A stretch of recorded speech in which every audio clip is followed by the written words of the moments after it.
To Quandaries. Heavenletter number 5536. January 20, 2016. Sometimes you feel you cannot stand even one more moment of whatever it is you are going through. The situation is intolerable to you, beloveds, for you have judged yourself a hapless, helpless victim. Do not judge. Do not judge yourself a victim. Do not judge yourself a martyr. Do not judge.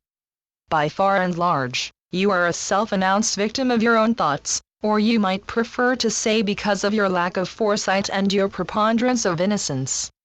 Yes, this is also true, yet it is wiser for you to consider yourself responsible for the situation you got yourself into, and responsible for continuing to serve a self-imposed sentence of victimhood. You are the announcer of your own wounds. If something is intolerable to you, why continue to carry its banner? Do not think that I am saying life is a breeze. I say you are the one setting the price you pay. Beloveds, do not pay by suffering. Suffering is off track. Do not accept suffering as a fact. Often you think you trade one suffering for another. Sometimes you think if only. There are so many if onlys. Somehow, one way or another, you led yourself into a trap.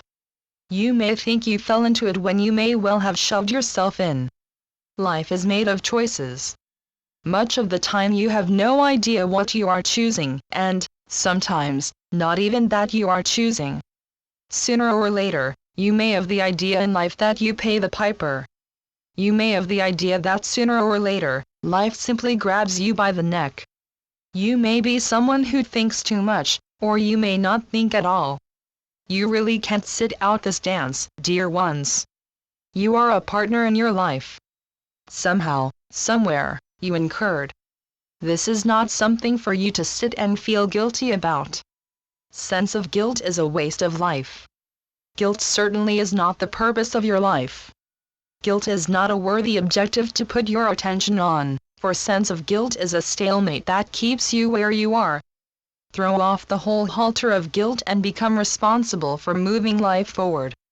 Whatever situation you got yourself into that creates suffering is for you to change by how you think, how you point out your own life to yourself.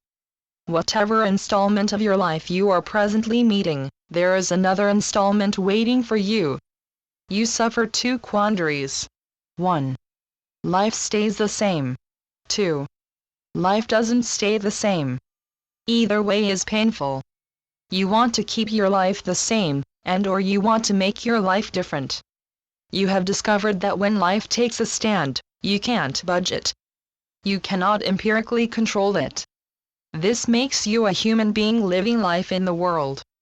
Sometimes, life is the way you want it, and sometimes life is the opposite of the way you want it. You suffer change in your life, or you suffer feeling stuck. What if you didn't have to have the idea that suffering is your due? I will tell unequivocally that suffering is not your due. Love is your due. Start loving yourself now. The more you carry love in your heart, the more love you will feel, and the more genuine your love will be. Love is not meant to be something you have to sustain. If you were to let go of whatever holds your love back, your love would shine on its own. You are made of my love. You are the very existence of my love. You were cast in my image, yet you have taken on a blurred image and called it you. Instead of trying so hard to rectify life's turmoil, perhaps you could let go of it. You could shake it off your shoulders and make a beeline for your life's purpose. Your life's purpose is definitely not to suffer. Your purpose is greater than merely to salvage your life. You are to shine my light so that all may see. What holds you back but your readiness and entertainment of this and that which you call suffering? Undo the past, and come over to me. How about now? Channeled by Gloria Wendroff. Heavenletters.org